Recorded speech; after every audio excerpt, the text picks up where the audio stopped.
Bonjour et bienvenue sur ma chaîne. Aujourd'hui, nous allons parler beauté et je vais vous donner 5 astuces pour avoir une peau belle et rayonnante. C'est parti. Premièrement, connaître son type de peau. Connaissez-vous votre type de peau?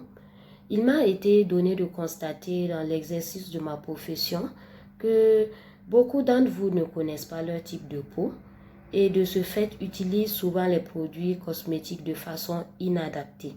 Sachez qu'avant tout achat de produits cosmétiques, il vous faut connaître votre type de peau et vérifier si le produit que vous êtes en train d'acheter est adapté à votre type de peau. Alors, quels sont les types de peau les plus fréquemment rencontrés? Sachez d'abord qu'il faut distinguer la peau du visage de la peau du corps. Car oui, le visage et le corps peuvent avoir des types de peau différents. Alors, au niveau du visage, la peau peut être sèche. Une peau sèche, c'est une peau qui en général ne fera pas de boutons. Elle est souvent lisse et elle présente souvent de petites rides car c'est une peau qui est assez fine la plupart du temps. Deuxième type de peau, c'est la peau grasse. Et à ce niveau aussi, il faut distinguer plusieurs types de peau grasse. Et sachez que la peau grasse est le type de peau le plus fréquemment rencontré au niveau de la peau noire. Alors, la peau grasse peut être une peau assez beurrée fluente, c'est-à-dire qu'elle est grasse, mais elle ne fait pas de boutons. Vous allez observer de nombreux pores dilatés avec un excès de production de sébum. La peau grasse peut être aussi acnéique. Et là, on va distinguer 3 types de peau acnéique. Vous avez l'acné rétentionnel qui va se manifester par la présence de comédons qu'on appelle souvent points blancs ou points noirs et qui le plus souvent sont plus nombreux au niveau du nez ou au niveau du menton. Ensuite, vous aurez l'acné inflammatoire qui se manifeste par de gros boutons inflammatoires et douloureux. Ensuite, vous avez l'acné polymorphe qui va se manifester par la présence de ces 2 types de boutons et également l'excès de sébum. À côté de la peau grasse, il y a aussi la peau mixte. Une peau mixte, c'est une peau qui est grasse uniquement au niveau de la zone T. La zone T, donc, c'est la zone que je décris ainsi. Voilà. Ça, c'est la zone T. Alors, la peau mixte va être sèche au niveau des joues et grasse au niveau de la zone T. Ensuite, vous avez la peau normale, qui est une peau qui ne présente aucune des imperfections citées précédemment.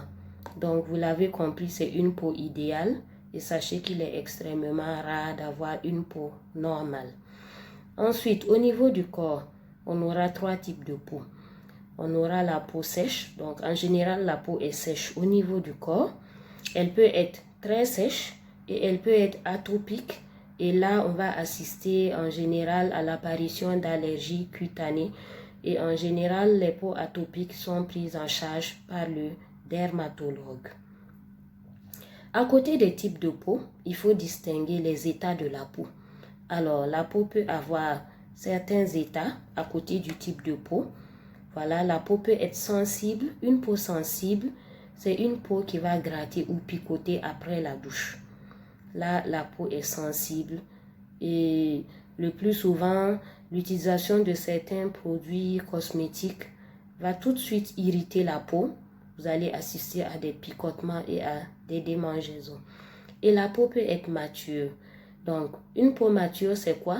C'est une peau qui, avec l'âge, va commencer à perdre de son élasticité. Et vous allez assister progressivement à un relâchement de la peau et à un affaissement de l'ovale du visage.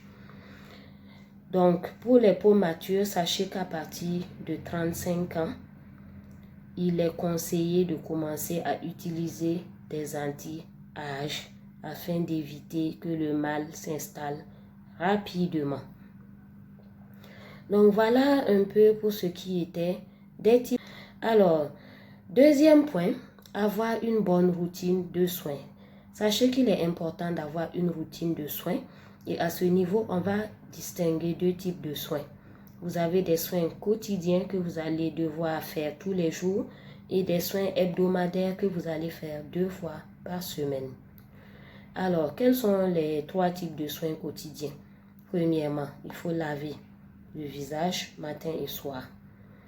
Donc, qu'est-ce qu'on va utiliser pour laver le visage?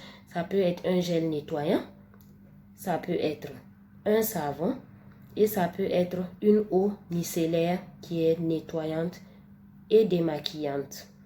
Alors, après avoir lavé le visage, il faut bien entendu le sécher avec une serviette propre. Il est conseillé d'utiliser une serviette différente de celle du corps pour éviter de ramener des impuretés sur le visage. Après avoir séché le visage, vous allez traiter avec une lotion. Une lotion traitante bien entendu, qui va être une lotion soit qui va traiter les boutons, ou une lotion anti-tache, ou une lotion matifiante. Alors, après avoir essuyé votre visage avec la lotion, vous allez l'hydrater. Et là aussi, la crème que vous allez utiliser pour hydrater le visage va dépendre du type de peau. Si c'est une peau sèche, vous allez utiliser une crème hydratante. Si c'est une peau grasse, vous allez utiliser une crème anti-acné au cas où on a des boutons, ou une crème matifiante au cas où on n'a pas de boutons mais qu'on a des pores dilatés et un excès de sébum. La crème matifiante aura pour effet de resserrer les pores et de réduire l'hyperproduction de sébum. Ensuite, après avoir fini de traiter le visage, vous pouvez maintenant utiliser votre produit de maquillage si vous le souhaitez. Ensuite, nous allons parler des soins hebdomadaires. Donc, les soins hebdomadaires, ce sont des soins que vous allez faire 1 ou 2 fois par semaine. Il s'agit notamment du gommage et du masque. Donc, pour ce qui est du gommage, l'effet recherché, c'est d'exfolier la peau, d'éliminer les cellules mortes. Sachez qu'il y a constamment des cellules qui meurent au niveau de la peau. Et qu'est-ce qui se passe quand ces cellules ne sont pas éliminées? Elles vont rester sur la peau et résultat des courses, vous aurez une peau terne. Donc, les gommages a pour effet d'éliminer les cellules mortes, mais sachez qu'il est déconseillé de faire le gommage sur une peau acnéique, car le gommage aura pour effet d'exacerber vos boutons et de les rendre encore plus douloureux. Alors, donc, quand on a des boutons, pas de gommage. Quand on n'a pas de boutons, on fait le gommage. Ensuite, il y a le masque. Le masque, en général, qui va être le plus souvent à l'argile, par exemple, sera appliqué sur le visage. On laisse sécher 10 à 15 minutes et on rince. Alors, pour ceux qui ont des boutons, il est recommandé de passer directement au masque. Alors, quel est l'objectif du masque? C'est de resserrer les pores et absorber l'excès de sébum. En général, le masque a pour effet secondaire d'absorber aussi l'eau, ce qui va conduire à un assèchement de la peau avec parfois des tiraillements. Pour éviter cet effet, il est conseillé d'ajouter une cuillerée de miel à votre masque avant de l'appliquer. Alors ça, c'était pour le deuxième point, avoir une bonne routine de soins. Tous les jours, nettoyer, traiter, hydrater, 1 ou 2 fois par semaine, gommage, masque, selon l'état de la peau. Troisième point, nous arrivons au maquillage. Alors, sachez qu'il est important d'utiliser toujours une base de maquillage pour éviter le contact direct du maquillage sur la peau. Alors, votre base de maquillage peut être votre crème matifiante ou votre crème anti-bouton. Sachez que la plupart des crèmes dermocosmétiques peuvent être utilisées comme base de maquillage. Le tout est de ne pas appliquer directement le maquillage sur la peau. Et ensuite, il est primordial de se démaquiller chaque soir avant de dormir. Voilà, c'était pour le troisième point. Alors, quatrième point, il faut éviter à tout prix de manipuler les boutons. Quand vous avez des boutons, il faut aller voir un spécialiste qui va vous prescrire quelque chose pour faire partir les boutons. Il ne faut absolument pas les manipuler. Voilà. Et sachez que les comédons peuvent être extraits en institut. Voilà, il est conseillé d'extraire de temps en temps les comédons à l'institut, mais sachez que cela se fait par une professionnelle qui sait ce qu'elle fait et surtout dans le respect de toutes les règles d'hygiène. Alors, dernier point, adopter les anti-âges. Ici, il s'agit de prévenir le vieillissement prématuré de la peau.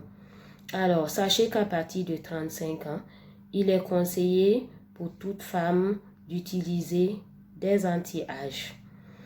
Les anti-âges auront pour effet de retarder le vieillissement des cellules de la peau. Le vieillissement des cellules est un processus normal. L'homme est appelé à vieillir.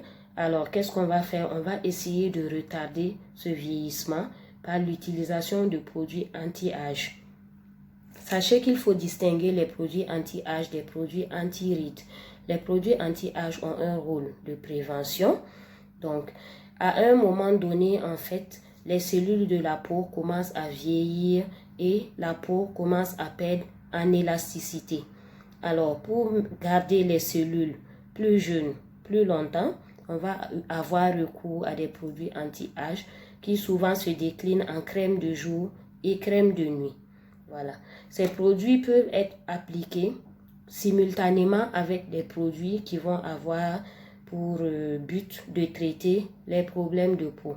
Votre spécialiste saura comment combiner les différents produits afin de pouvoir atteindre l'objectif recherché.